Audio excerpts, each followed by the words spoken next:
You're listening to episode lucky number 7 with our friend Dru Stewart, the founder of the marketing group Drustew.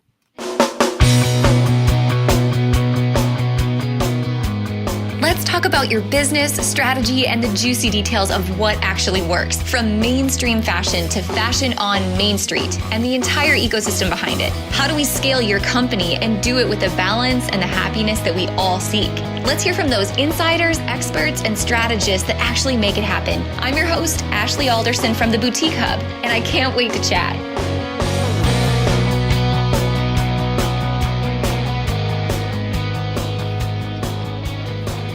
Hey, Boutique Chat listeners, thanks so much for tuning in this week and honestly for joining us each week since we've launched. I have been so humbled to hear your guys' feedback and reviews since listening to the show each week. Thank you for sending those my way. And more than anything, I'd love to just keep that conversation going. So keep those screenshots and those posts happening over on Instagram. Send me a message at AJ Alderson or Boutique Hub Business on Instagram. Send me a screenshot of what you're doing while you listen to the show, what questions you have for our guests on the show, and who else you would love to hear. And I'm happy to respond and get back to you or get your questions answered while on the show. This week, I am so pumped to have this conversation because we're going to be talking to one of my favorite guys in the marketing space, one who was a keynote speaker at the 2018 Western Summit, which is an industry conference we hosted for both Western retailers and brands this January at the Wessa Market in Denver. And as I think about this guest and really the overall mission of this podcast, I want to make sure that we're always doing our best to cover topics in areas of this industry that are important to all of us, not only boutique owners, but also makers and designers who are looking to scale.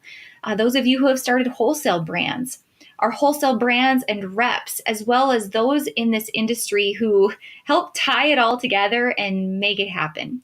And as I think about the Western Summit, I think that we did a good job pulling a lot of those different pieces together.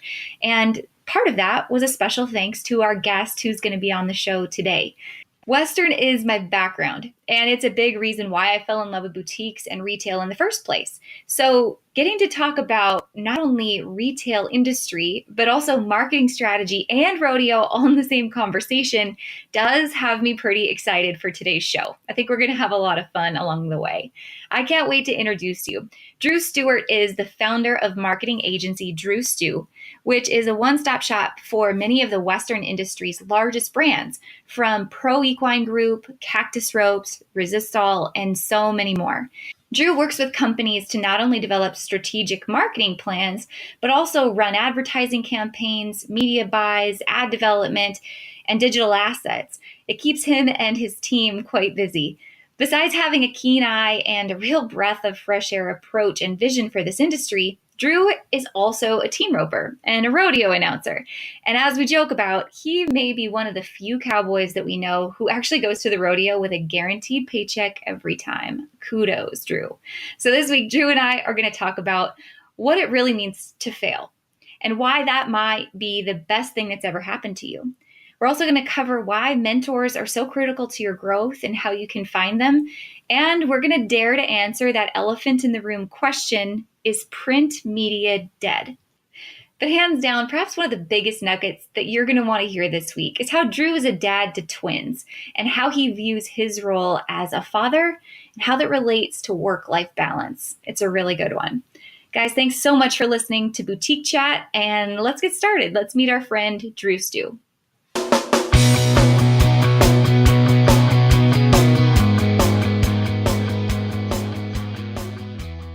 Hey guys, welcome back to the podcast. I am so excited to bring you a real special treat this week because we've got a guru on the show, and he's going to love being called a guru. But the truth is, this is my friend who I've been so fortunate to get to spend some time with and really get to know, someone who I admire and look up to so much because I think he is a big vision thinker in this industry. And he's here at a time when we need someone like him the most. So please help me welcome, let's call him the guru of brand strategy, strategic marketing, and messaging, a team roper, announcer, and a dad of twins. Drustew, welcome to the show. Oh, well, thanks for having me. A guru. I think you kind of overdid it right there for sure. There's all these high expectations. I'm going to have to deliver. So I like it. Guru Pitka. Right. Right. So you have such a unique story and kind of a unique where you've come from, how you've built this brand of Drustew and dabble in so many different things. I'm excited to dive into the details of that, but tell us kind of how you got started before Drustew was a thing. Okay, I guess I'm a rodeo kid. I'm a ranch kid from Montana. My dad owns an excavation business. My grandfather on my mom's side ran a bunch of cows, so we just grew up working in the hay fields and raising cattle. Had about 500 mama cows and a bunch of sheep and a bunch of hay ground and all that, and started roping early, like a lot of us do.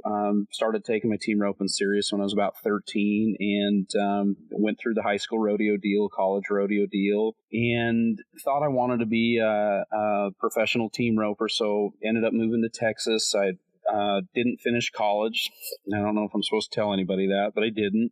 I ended up getting a job, moving to Las Vegas first, actually, and worked for the world's largest auction company as their youngest auctioneer, and then decided I want to go back and rodeo, so ended up in Texas, lived at Alan Bach's place, and really worked on heeling steers, and about in my mid-20s, I decided that I wanted to do something more. I had always announced to Flint Rasmussen's my cousin, and him and Will, his brother. Will's a great announcer, and their dad Stan is an announcer, and so I had tripped and fallen into that announcing gig kind of through high school and stuff. Actually, we had a family reunion, and Flint's dad called me, and he's like, "Hey, are you going to go to the family reunion this week?" And I said, "Yeah." He said, "No, you're not. You're going to go to White Sulphur Springs, Montana, and announce the rodeo for me." And I was like, okay. So I think I was 16 when that happened. So that's kind of 16 or 17. And that's kind of where the announcing went. And I'd go to team ropings. I'd announce just to make some extra money, because as a team roper, you're always broke. So I'd rope, and then I'd finish the weekend off announcing. And kind of the best of both worlds, because you go to an event and it's a guaranteed paycheck every time. You can't beat that as a rodeo. Yeah, absolutely. It was the sweetest deal ever. So, but like I said, about my mid-20s, I realized that I was going to be broke forever. I was tired of entering on money that I didn't have, just praying I was going to win something, and kind of fell into the marketing gig. In 2007, I was hired by Helomatic, and Helomatic Training Systems makes practice dummies, and it was awesome because I was in the team roping world selling practice dummies to team ropers. So it was the easiest thing in the world. It fell into the marketing side there. I don't even remember how that happened, but it fell in under Terry Edwards and Chris Cooper. These are people that are marketing people in the Western industry, and they really helped me out, taught me Photoshop, just kind of got into the deal. And then I went to a strategic planning meeting with, I can't remember this guy's name, but he was like 109 years old, and everybody would fall asleep. The entire pro equine group would go to these strategic planning meetings, and this guy was so lame and so boring, and would talk about SWOT analysis, and would talk about visions and missions and goals and blah, blah, blah. And I just loved it. And it was so boring, but I loved it. And so I started reading books about it, and like Michael Porter books back in the day, strategic planning books, and just kind of learned a lot about the strategic planning process. And that's kind of how it all started, I guess. So what was it that made it so exciting? Was it just like seeing that plan on paper and catching a vision that no one else could see, or what turned the switch for you? I think I don't know, this is going to sound really dorky, but the thought experiment side of it. So when I say thought experiment, I mean like being able to sit down and from a 30,000 foot view, look at your company today, or look at what you're doing today, and then go through the process of where you're going to be in a year, where you're going to be 2 years, where you're going to be 3 years, 5 years on down the road, and like go through that process. And then you even get on down to like the micros of the deal. You got your micros and macros of everything that you do, and you dive down into it, and you say, okay, here's the deal. How is my inventory and shipping and production and manufacturing and marketing and the sales team, how's everything connected to get us to that 5-year plan, or 1 or 3 or 5 or 10-year plan? And I just love that. I love being able to sit down and just think through that entire process. And So I think that's probably what intrigued me the most, because it's tough running a business. Running a business is easy. Running a profitable business is not. So as you and I were kind of talking before we jumped on air, it's tough. And I think that is what really got. I'm a very competitive guy, and I think that's what it is like, we're going to figure this out. We're going to figure it out on the day to day, and then we're going to figure it out for the future too. Absolutely. So that's something today that you deliver to many of your clients as well, right? Today, you've built this brand, Drustew. You've taken on a number of clients that are in the Western industry. Talk about some of those clients and the services that you offer them and how you kind of tie that strategic marketing back into it. Okay. So I'm very fortunate with the Pro Equine Group is the group. They're my main client, and they're the client that I've been with basically for the last 10 years. The Pro Equine Group is Cactus Ropes, Cactus Salary, Cactus Gear, Fastback Ropes, and Helimatic. And then the same gentleman owns Resistol, or Hatco. That's Charlie One Horse Resistol. They make all the Stetson hats as well. And I know I was the VP of marketing for that group, and then I stepped out and did my own deal here a little over a year ago and got to retain them as a client, which was just like the perfect storm. It was beautiful.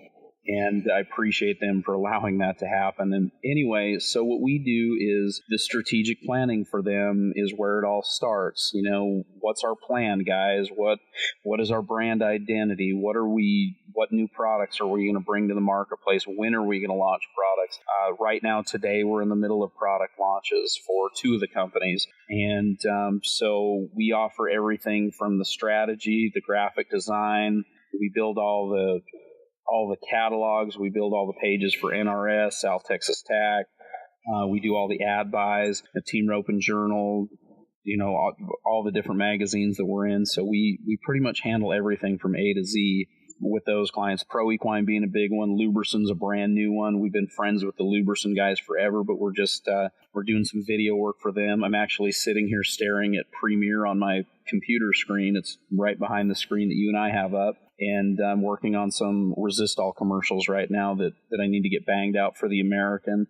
And then we're starting to do some work with the World Series of Team Roping and the USTRC too. So one big event that we have is the Bob Fice Invitational. It's a 4-day, it's the biggest open team roping, but it's more like an event.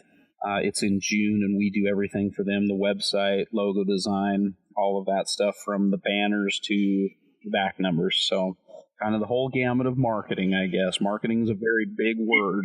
So I like it. One-stop shop. And you're still tying together the best of both worlds, team roping and marketing all in one spot. I have this nephew, and when he was like 6 years old, our whole family rodeos as well, as you know, and I'll never forget my sister asking him, she's like, you know, are you going to ride bareback horses like your dad? And he's like, no, I'm going to go to the rodeos and I'm going to sell popcorn and beer, because then I have a guaranteed paycheck every time. Yep. You go for yourself, Drew. That's it. That's it. Oh, that's perfect. So you and I recently got to spend some time together. We put on the first ever Western Summit together with Western Lifestyle Retailer, which was held in Denver during the Weston Market in January. And you were one of our featured speakers and panelists during that event. And man, you were kind of a big deal. You were a hot commodity. You had Dale Brisby shout outs during that event and a lot of great feedback. And from that event, there was a lot of conversation about the future of this industry, the future of marketing, the future of Western and these brands and retailers. As you look back to that time, what were some of the takeaways that you had, and where you see this industry kind of going as we enter this new time? Well, I was scared to death, first of all, because that's a lot of ladies to try to impress all at one time, for sure. You know, but it was super fun. First of all, thank you for having me at that deal. It was really, really fun. I talked to Dale Brisby after the fact, and, you know, being on a stage with guys like him and Keith Mundy. Keith Mundy is like, Keith has helped me. He's on my short list of people to call when I am stuck on something. And that guy is a genius, what he did over at Cinch and what he's doing now at American. And I know they're competitors with the Resistol, and Resistol's my home, but he's a phenomenal marketing guy, phenomenal business guy. And Dale's just unreal with what he's done. But, you know, I think it is first of all, I've always wanted to do what you did, and I was like kind of jealous that you did it first, to be honest. So my hat's off to you. Mary Jane Carpenter, who's doing all the heavy lifting at Resist All on the marketing side, her and I've talked about it for the last 3 years. We're like, we need to do a Western Summit, and then you did it. So hats off to you. That's very, very cool. Very cool. Man, I thought it was a great event. Having everybody there, and from not only the boutique side, but the brand side, and listening to everybody's stories. And, the thing that gets me the most is we all have virtually the same, I don't want to call them problems, we have the same obstacles. And walking around there and talking to everybody from the brand side of it or the boutique side of it, hey, I've got a store in North Dakota. Hey, I've got a store down here. This is what I'm doing.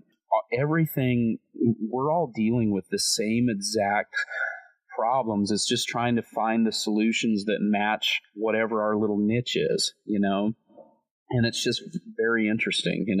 What do you think some of those main problems or obstacles, what do you think they are for both brands and retailers right now? I think the biggest thing right now is finding your differentiation in the marketplace. I don't want to be this blunt, but I just got done saying we're all doing the same thing. Well, we are all doing the same thing. We're all selling the same apparel. We're all selling the same boots. We're all selling the same ropes. We're all, cowboy hats. We're all doing the same exact thing, right? And so getting down into what makes you different, like what are you basing your business on that is going to make you more desirable to those customers? I mean, that is the bottom line. You and I can talk about all this marketing stuff and all the frill and all this and that. The bottom line at the end of the day is we got to sell product. Like, we've got to move product. And if we don't move product, we don't have a job and our business goes under.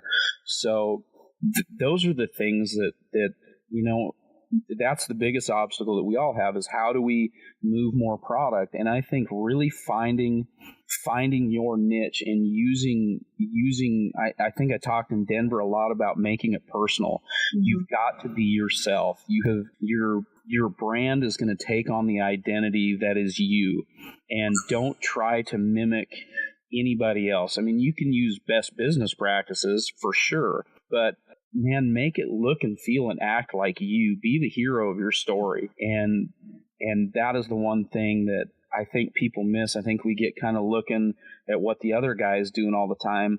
If the other guy is being really successful, look at it for sure, but don't mimic it. Model the business side of it maybe, but man, have your own look and feel and really be proud of who you are and who your brand is, and do that little thing that's going to make you a little bit different, and then have extremely good customer service. Yeah, so, all of this. Do you think that's kind of the shift that we see as consumers are moving from more of those big box stores that they shop with more to the independent retailers or those niche brands? Do you think that's why? Because that customer service and that one-on-one, they feel like they have a relationship with an authentic brand and a human being? I do. I think, it's tough because Amazon is killing it. But one thing, like, I'll give a story. Like, this happened to us yesterday.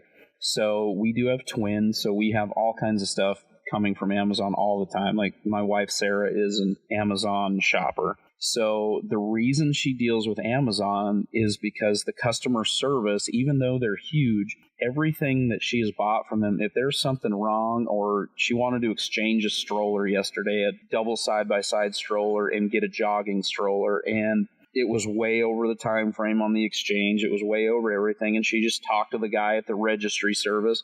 They exchanged it. She got the new stroller for $10, $10 difference. Wow. And it was that customer service that makes her shop at Amazon. So it doesn't matter if it's Amazon or a boutique, you have got to have that customer service. I think that is the number one foundation on everything. Is your customers have to have that confidence where when they come in and shop at your store, or they look you in the eye and you ring up the cash register, they know that when they walk out with that product, if there's something wrong or it doesn't fit, no problem.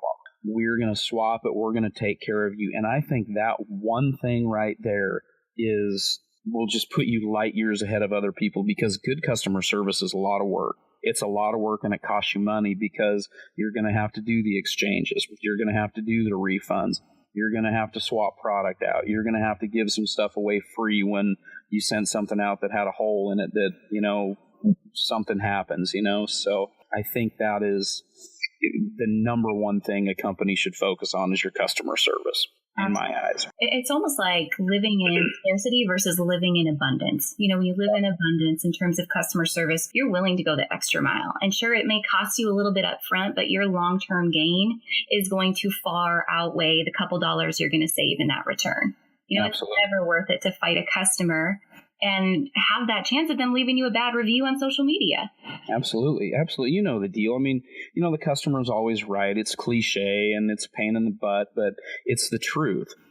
Take care of them. Take care. And for every customer that complains, there's 10 that may not complain. There's 10 that may have had a bad experience with you that are just going to tell their friends that, oh man, it was the shits dealing with these people. But, so for that one that does complain, if you are consistently having that bad customer service or the bad experience, for every one person that complains, there's 10 more that aren't. So you got to make sure that you negate that whole thing, that people are going, man, they're doing such a good job and they're trying so hard. Let's talk about marketing channels for a second, because I think you are someone who's right in the thick of being on so many different channels, not only yourself, but with the brands that you work with.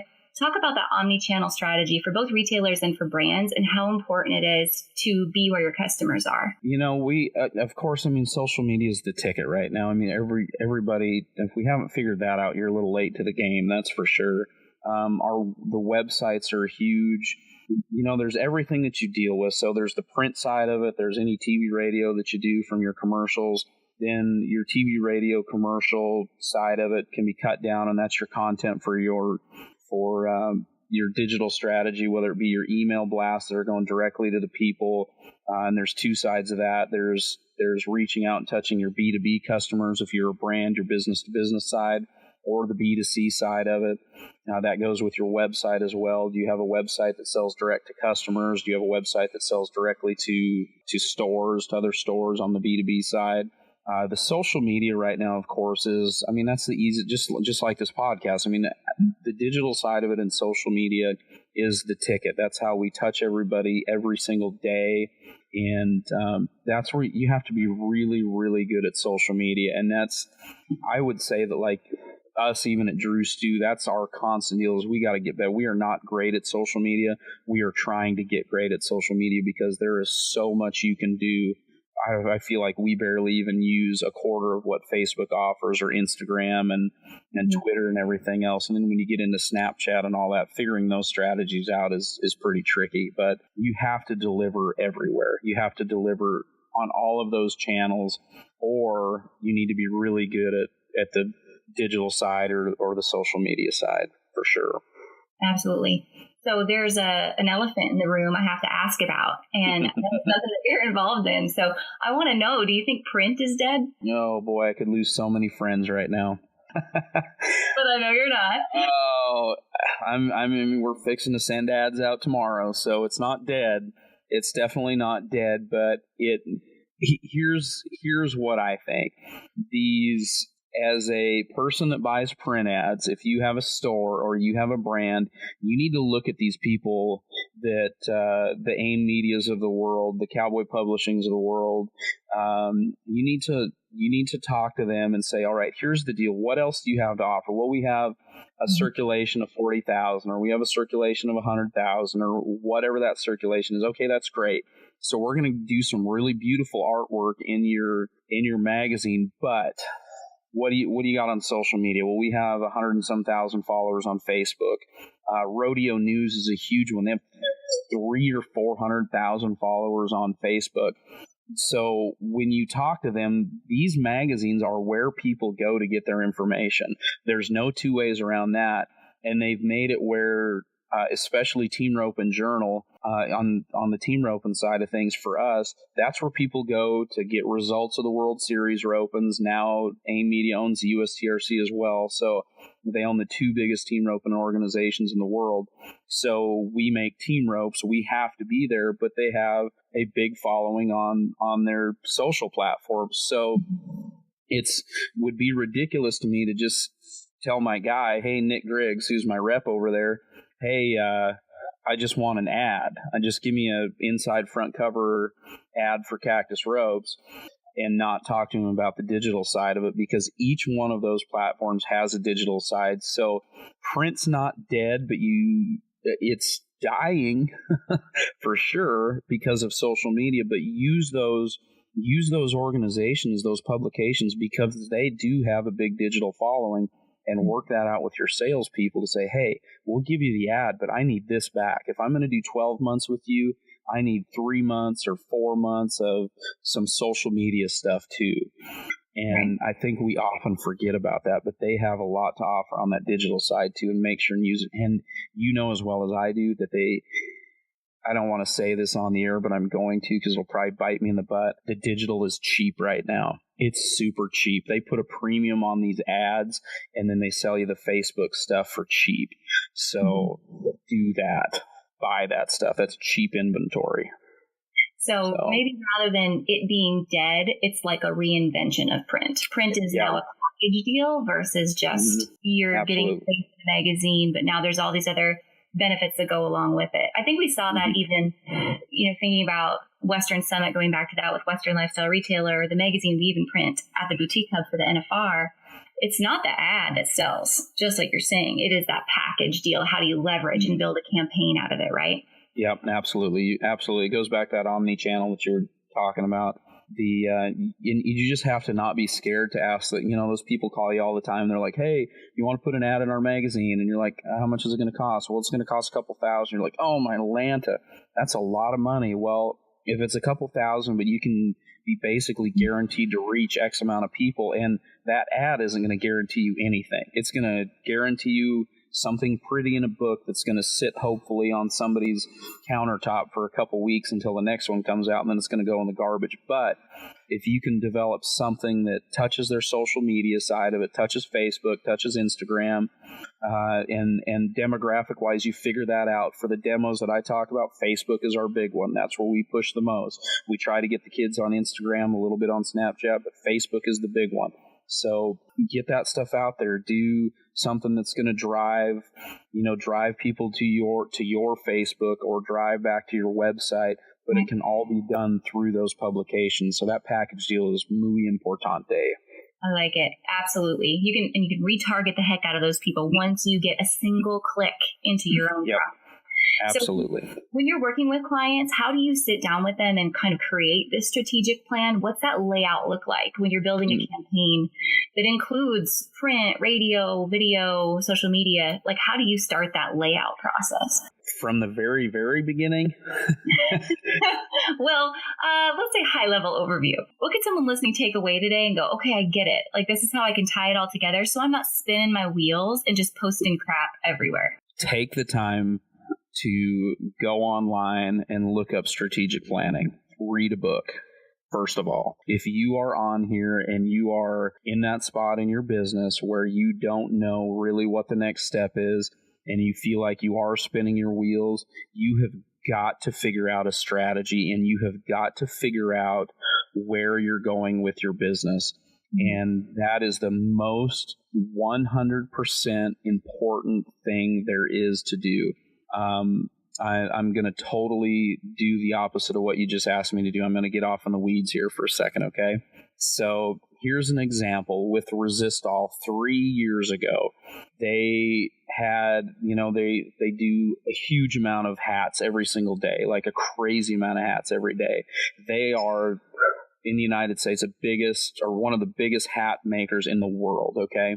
They were doing these other things too. They were, in apparel, and they were doing some other things over here, and they'd kind of lost sight of really what they were. So we did a 3-day strategic planning meeting, and the very first day, we started off by diving down and figuring out exactly who Resistol was. We figured out what that guy's name was, what he looked like, what he drove, what color his horse was, where he lived, what part of the country he lived in, and developed this idea of exactly if you were going to turn the brand and mold it into clay and make it a person, this is what the brand would physically look like in the flesh. And then from that, we know, okay, basically what that does is that gives you a target to sell to, if that makes any sense. So here's our guy that buys our products, or here's this woman that buys these products or uses these services.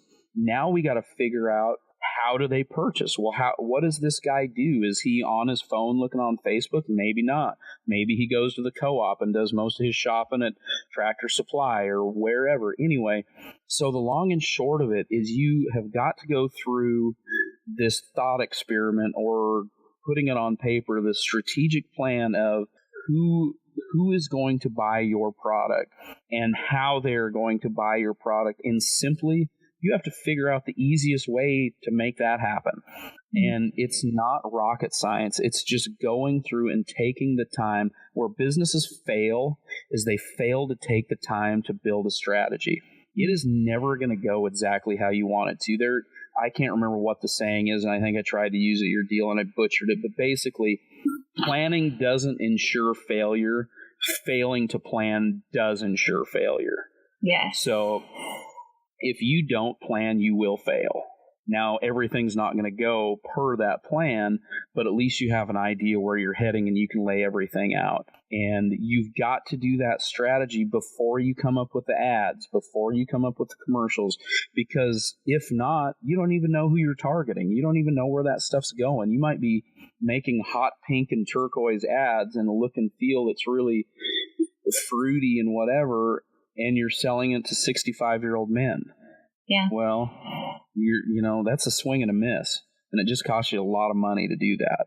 So you've got to do that plan. You've got to figure out, you and I talked about the SWOT analysis, strengths, weakness, opportunities, and threats.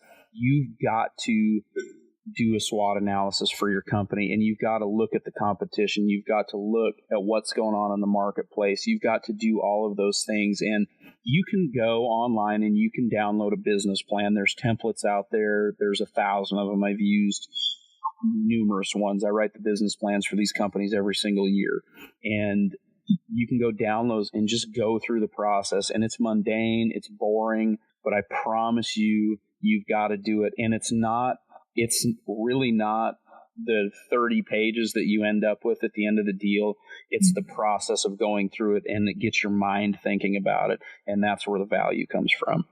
Absolutely. So do you sit down with these companies every year and create a new strategic plan or a marketing plan? And then do you go from that point into the minutia of, okay, here, the American's coming up. So here, Resist All or Cactus, we're going to create a campaign then just around the American. Yep, absolutely. Try to do like a 24-month plan. So you don't want to have to do it every single year, but you just need to come in and tweak it, like in August or whatever, and or whenever your fiscal year is. So you build that plan, and that's your foundation. Kind of think about it like a pyramid. So your foundation is that plan, and then you just start building up, and the things get smaller and smaller and smaller. Okay, what products are we going to launch? What assets do we need to launch those products? We need the logo. We need the color scheme. We need the fonts. We need. Do we have any endorsees that go along with it? What print are we going to do? Social media, and then you go all the way up to the delivery of it, and then hopefully tracking sales from there. So, but it all starts with that plan, and then you look at your calendar and say, all right, we got the American, the BFI, it used to be the George Strait, all of these other events that are coming up, the high school finals, the NFR is a huge one. When do we have to have product ready if we're going to launch? And all of those things, but it all starts with that master plan. Absolutely. And how do you, you do a lot of audio and video, obviously. So how do you, let's say if someone's listening and they want to maximize their budget, how do they create some good basic assets and then recut those in a couple of different ways to be used across their campaign?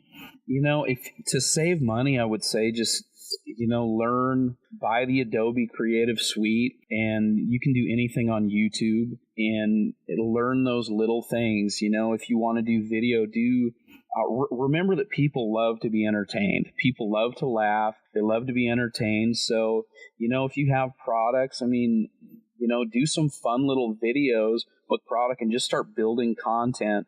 And you can take, like, if you go and do a long video, you can take and put it in Premiere. Premiere's like, it scares people. It's super easy to learn.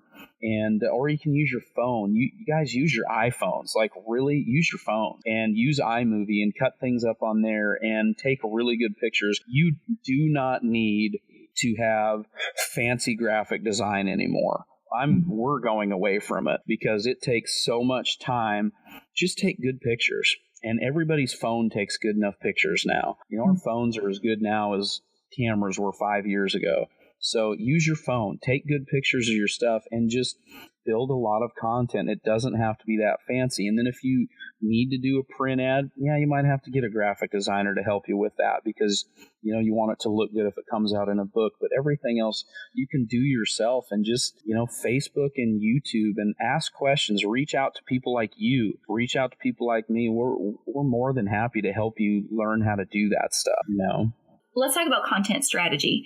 One thing that you are well known for, besides the marketing and being the guru of all these things, right, is all these team roping videos that are out there that you've created. You're like a YouTube sensation, right? No, far from it. Far from it. I tried for a little while. It was fun. How can brands do what you did? Because you were serving your audience in a way that was so beneficial to them, but that's something brands can do to help gain credibility, relationship, and eventually sell more product just by serving first. Yeah, just, find that deal that gives back to people. Like, I love to teach people how to rope, and I'm not the greatest roper in the world. The highest number I ever held was an 8 card. I was an 8 healer forever. And so, I'm not a world champion or anything like that, but I could give back because I was fortunate enough to live around a lot of world champions and stay at their homes, and through the business of Cactus and Heal-O-Matic, be around Clay O'Brien Cooper and Jake Long and Alan Bach back in the day, and all of these different guys. And I, like I said earlier in the deal, I was never good at anything. I had to work my butt off to get good at stuff. And so I was like, man, when you really have to work at it, you kind of learn. And through the announcing and stuff, I'm fortunate enough where I can talk. And I was like, well, I'll do these videos and talk to people. So giving back is the most important thing you can do. Cactus Ropes and Heal-O-Matic benefited from those videos, and I never sold a rope. I never sold a Heal-O-Matic. It was soft selling using the product. So it was personalized because it was me. So I implore you as a brand to find that person that can do that for you. Find that person that is the Dale Brisby out there, or even you. It's your own deal that kind of has a good sense of humor, that isn't scared to be on camera, that can help people. And I don't care if it's helping people with their golf swing, or helping people accessorize, or helping people whatever. If you give back to people and you make it kind of entertaining and educational at the same time, people are going to watch. I mean, people are going to watch. My wife and I watch the DIY Network, flipping houses and all of that stuff all the time, because it's fun, it's entertaining, they're teaching you how to do it. Are we flipping houses? No, and we go and we follow them on social media and on Pinterest. Yeah. We use Pinterest a lot, and so you're a guy and you admit using Pinterest a lot. I thought Pinterest was for chicks and recipes. That's what I thought Pinterest was for. Pinterest is probably my favorite social media, to be honest. Oh, I'm going to hashtag that hashtag, follow Drustew on Pinterest. Yeah.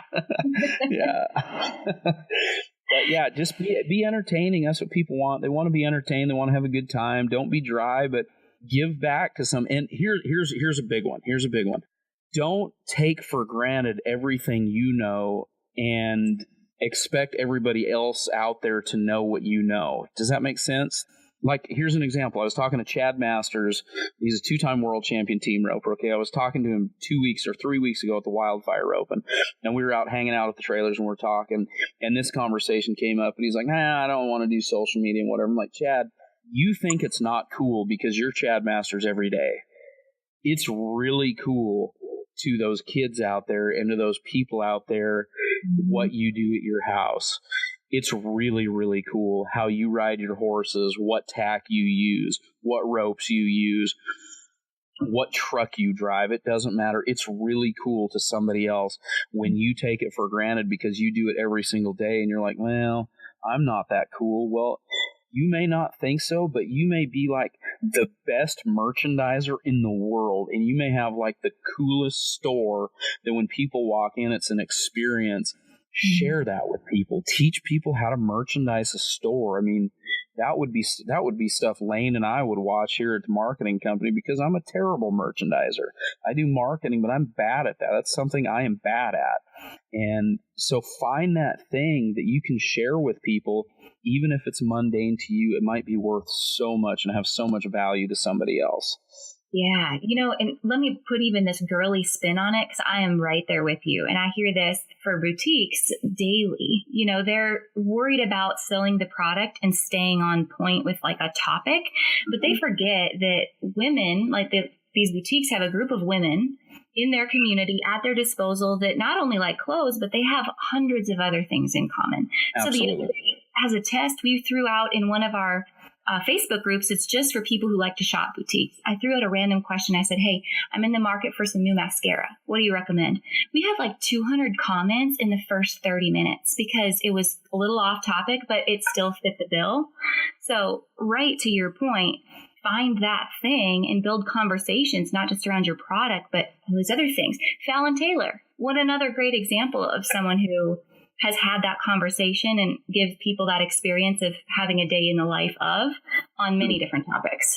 Absolutely. She, we were fortunate enough to do a lot of stuff with Fallon and get to know her really well over the last couple of years. And in our industry, nobody's done it like Fallon has. And it doesn't matter if it was on the horse side of things, the barrel racing side of things, the health and wellness side of things with man sports and everything else. Like she's taken that conversation to a totally different level and with a whole different group of people. And you're absolutely right. I mean, look at your target audience that is watching your stuff, and don't be so worried about selling them stuff all the time and think, man, what else? Well, they all wear mascara. They all do this and this and this, I mean, find those things and just keep a conversation going, and you will reap the rewards so much just by actively engaging. And that's engaging social media, and that's what you want.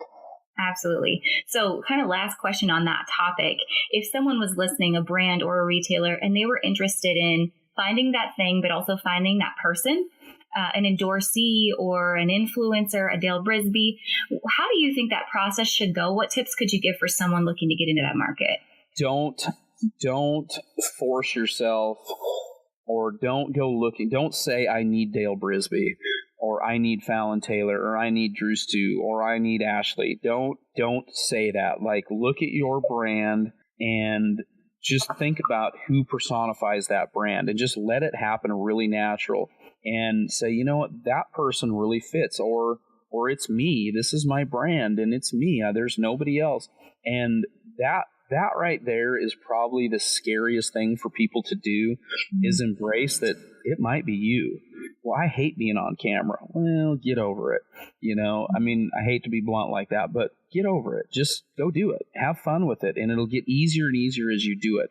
But if you are finding those endorsees, or you are looking for those people to represent your brand, do not compromise your brand or yourself for those people. Does that make sense? Like, do not take somebody that does not represent your morals, what the business looks like, because they are going to be a brand ambassador, and if they have a patch on or they're representing you out in public, man, they better talk the talk and walk the walk and be a good brand ambassador. So don't ever jeopardize that kind of stuff just to put your label on somebody cool. Don't ever do that.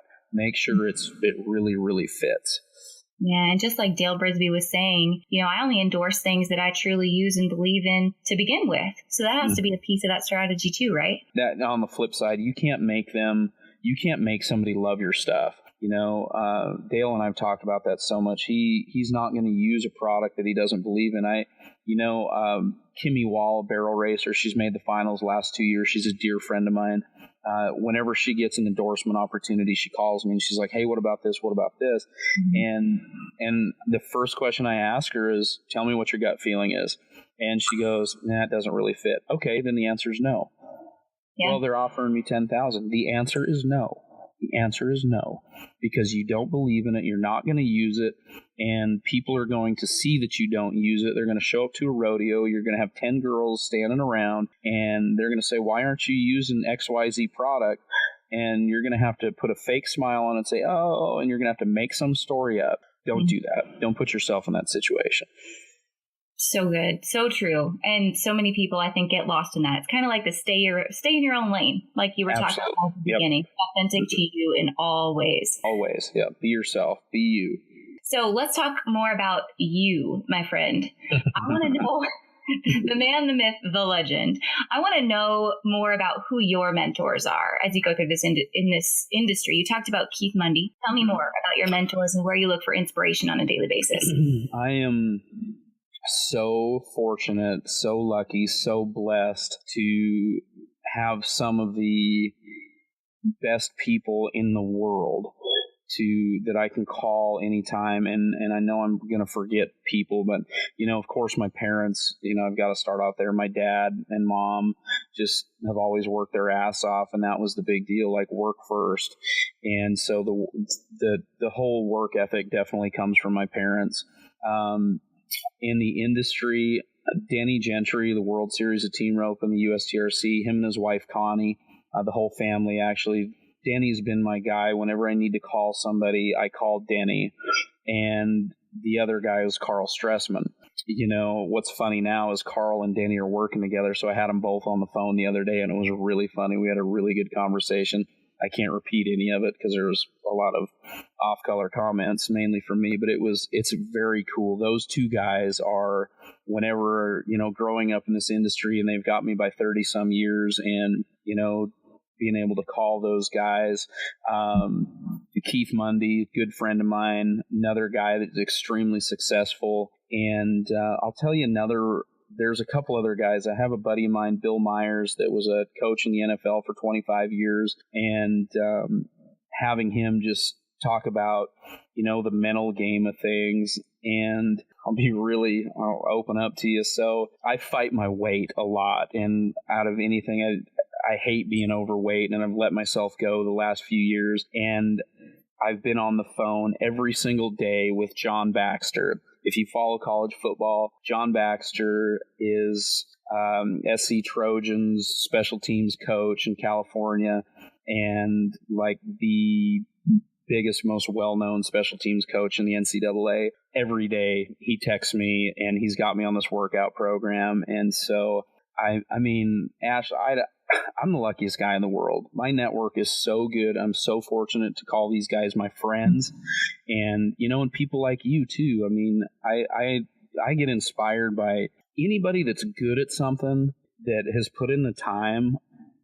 I think you got to look at them. I think it's great. It doesn't matter if they're the top of the top or if they're just doing it, starting a business. But if they're working their tail off and they're good at something, I think they're really worth looking at, because you can take something from everybody. But those are kind of my people that I talk to all the time. And Dustin Noblet, and probably I skipped a guy that I do have to mention, Dennis Carroll, who owns the Pro Equine Group and Resist All, is where I learned so much. And he gave me the opportunities to be in these companies and be the general manager of some of these companies. And without those opportunities, there's no way I'd be where I am now at all. Dustin Noblet, Ricky Bolin at Resist All. And the list goes on, but that's kind of the top of the top. Those are like the top 8 or 10 guys, I would say. So it's not always what you know, but it's who you know, right? It is, for sure. People listening, like if let's say they're a new business owner. You and I were talking about like being owners of businesses earlier and the struggles you face at different stages of business. Do you think if someone's looking for a mentor, they should just find like who is that person for you who really inspires you and just go for it? Just call them. How do you think people should find that mentor? Man, don't be scared. So I was talking to, I don't know who I was talking to the other day about this. They're like, how'd you get to know all these people? And the bottom line is I wasn't scared. Like I got to live at Alan Bach's place, and I don't even remember how back in the day, but I wanted to be around the best ropers in the world. So I got there. Like I just did it. Like I don't even know how. Like be good at positioning, put yourself in the front of the line, reach out to those people. I was fortunate I got to work with Chris Cox. You and I were talking about this off air a little bit, and how I got there is I just called him, hey, who are you? And we ended up developing a really good friendship, and I worked for the guy. And because I liked that he was really super good at what he did, so don't be scared to just reach out. And 99% of those people appreciate people that are trying, because they're a type A personality. You're a type A personality. You're going for it. You're trying. Every one of those people at the top have failed numerous times. They will help you, I promise. And if they don't, they're not the guy you want to talk to anyway. Man, we've had a lot of dynamite conversations, I feel like, even off air before this podcast. But to your point, exactly, it's not how you fail, but it's when you fail. And everyone has to fail in order to succeed, right? We were talking about failure, even for you, even for me. What did that look like for you? Was there a point where you felt like you had to fail in order to then succeed? Every day. Every day. So I'm a huge risk taker, and I'm always like, it's my wife, she's like, quit, like be solid. And I'm like, I'm solid in the fact that I'm always going to be this way. I'm always going to be half cocked. And I failed out of college twice, maybe 3 times, full ride rodeo scholarship, and lost. I had to announce the regional finals rodeo in Missoula, Montana, because I wasn't eligible to rodeo, and couldn't go to the college finals my junior year. I went my freshman year in the calf rope, and I couldn't go my junior year in the team rope, and had one of the best partners in the world because of my grades. And that was a huge failure. I'll tell you what, here recently, last year, I did a deal with one of the big brands that I represent, and it cost them $100,000, and it was my fault. And that sucks. And that is something that I've had to get over, because it made friendships rocky, and I made a bad call on hiring some contractors, and it literally cost the company $100,000. I don't know how many people can say that, but let me tell you, Ashley, it sucks. But life goes on, and that was recent. That was last year. And so, it's hard to come back from those things, but I tell you what, I learned a lot from that little incident, so, you go cost a company $100,000 that's been with you for 10 years. It's pretty hard to look them in the eye the first couple times, Yeah, but when you're being so authentic along the way, like the fact that you can own up to it and talk about it like that, I think says a lot, because not a lot of people will admit to failures. Yeah. Right? Yeah, you got to just own up to it, and you're going to fail. That's the deal. It ain't about how hard you get knocked down. It's about how many times you get up, and just get up and keep your feet moving. And one thing about it, the world's going to keep turning. Don't get hung up on it. It's going to suck, but just learn from it. It's really easy to say after the fact, but while all this was going down, I was like fighting depression, and it sucked. And then we had the babies and everything, and I was in a bad spot mentally, but it's just work. It's just work. We weren't curing cancer. We didn't kill anybody. Nobody died because of it. I had some pissed off people, especially in the accounting offices, but we're good now. So let's talk about the bright spot that came after that, because a lot of people listening to this podcast and in our community are going to hear you say the word twins, and they're either going to be like right there with you, or they're going to get the cold sweats, one or the other. So balance is such a huge topic today. And I think, with this generation that we're raising, balance is so important. How do you work and have work-life balance? You hear the deal all the time, don't you? Oh, man. What's that look like for you? It's probably the hardest thing because very competitive with my work, and I can stay here and edit video or write strategies or whatever till midnight every day. And to go home, when I first got married to my wife, that's what I would do. And I was basically doing the work of 2 or 3 people just time wise, because I would, from 7, 8 o'clock in the morning till literally midnight, 1 o'clock, would just work on my computer and, try to go rope a little bit. But that was it. And so when I got married to Sarah, she's like, enough of this. You're my husband now. And you've got 2 stepchildren, and because we've got a 9-year-old and a 14-year-old of hers. And then we had the twins in July, and they were 28 weeks. They were premature, and we were in the NICU for 2.5, 3 months. And you talk about balancing things. I had a brand new business that I was going on. I'm in the middle of that major screw up.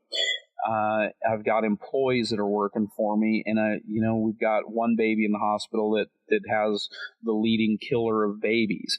So there was a lot going on, and you just, the cliche deal, you figure out what's real important really, really fast. And one thing about it, and I said this to everybody at your deal, remember that you don't need to work for the job. The job has to work for you. And what I mean by that is this business, Dru Stew, is not a living, breathing entity. It's a business. It's a job. And now, granted, I'm going to do everything I can to grow it, make it successful, all of that. But at the end of the day, my babies and my wife and our family is the most important thing. It's not this job. And so this job is a means to put money in my bank account. And at the end of the day, yeah, it's a passion for sure, but that's what it is. So it cannot rule me. I have to rule it. And I would say to any young business owner, young meaning not your age, but if you are just getting into the business ownership, remember that. And Keith Mundy is who told me that. He and Keith Maddox, who runs American Hats, told Keith that, because Keith was working 60, 80 hours a week. Don't let the business run you. You run the business. And that's what we've got to do. Let the business work for you. So I'm fortunate. I couldn't have, if I was working for a business, here's the flip side of it. If I'd have been working for somebody that gave me 2 weeks paid vacation or whatever, I couldn't have spent 2 months in the hospital with my wife and babies. So by having my own business, I could do that. And thank God I have Lane Tiltram. He's my right hand, my left hand. Pretty much he runs the business and I own it. And without good employees, there's no way I could have done it without him. So gets that for a reason, right? Right. So yeah, just remember that. Everything else is way more important. We spent an hour talking about business. That stuff at home is the reason we do all of it, so. Yes. So the question at the end of the day remains, as you look back at all this, are you a better team roper or a better marketer? I suck at roping right now.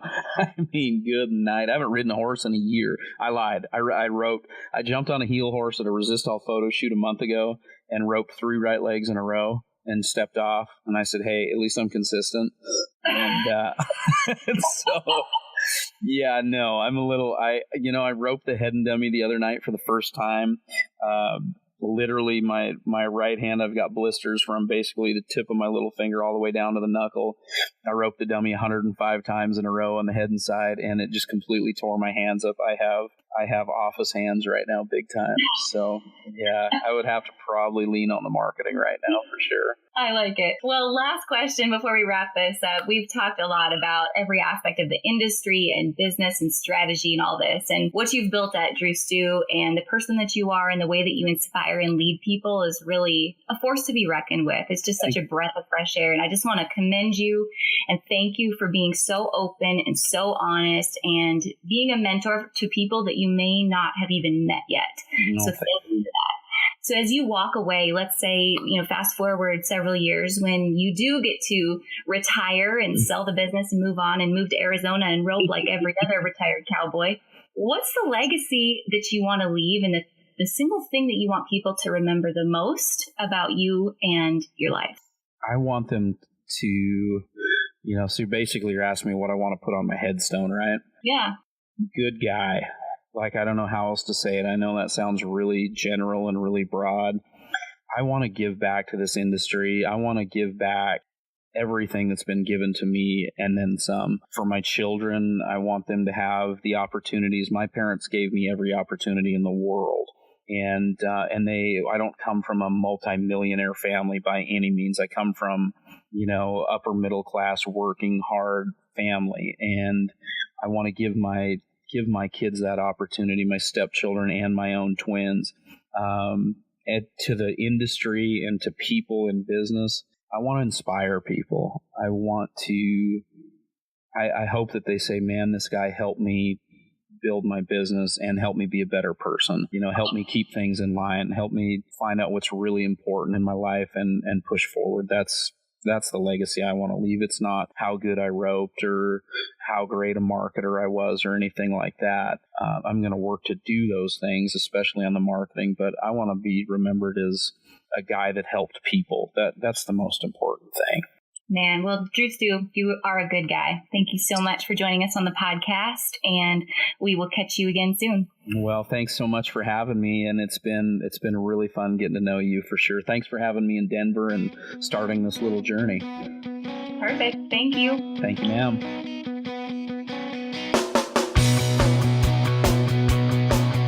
Hey guys, thank you so much for listening to this episode. We hope that you loved it. Don't forget to hit subscribe and leave a rating and review down below for a chance to be one of our featured listeners each and every week. For more information on our spirit of community over competition and how to access complete show notes and bonus downloads from our guests, head on over to theboutiquehub.com and join the community. We'll see you next week.